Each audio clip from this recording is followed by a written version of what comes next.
आज माँ बिरजा सेवा संगठन ओडिशा परिवार तरफ बालेश्वर जिलार गुरुकुल आश्रम रे थिबा छोट छोट पिलामानंक मुहरे हस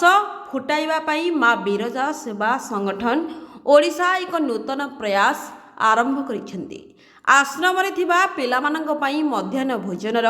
व्यवस्था सहित समानंक पाठपढ़ा पई पाठ्य पुस्तक सहित नूतन वस्त्र सहित किछि वृक्षरोपण कार्यक्रम सहित गोमाता सेवा गोमाता पूजन सहित होमयज्ञ करी समग्र भारतवर्ष रे उदाहरण सृष्टि करिसेंती माँ बिरजा सेवा संगठन ओडिशार निर्देशक मानस पंडा निर्देश अनुसार माँ बिरजा सेवा संगठन ओडिशार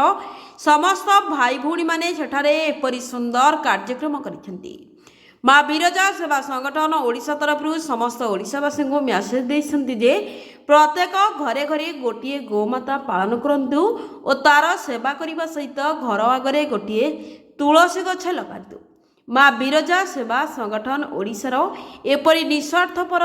समाजसेवा को आश्रमर परिचालना कमिटी सहित उपस्थित समस्त समाजसेवी गुरुजन माँ बिरजा सेवा संगठन ओडिशार भाई भौणी मानंकु उत्साहित करने सहित आगामी दिन में आहुरी भल काम करने माँ बिरजा सेवा संगठन ओडिशा पई जगन्नाथ महाप्रभु पाखरे प्रार्थना करिसेंती। जटणी सूर्यकांत दलाईଙ୍କ रिपोर्ट ओडिशा डिजिटाल।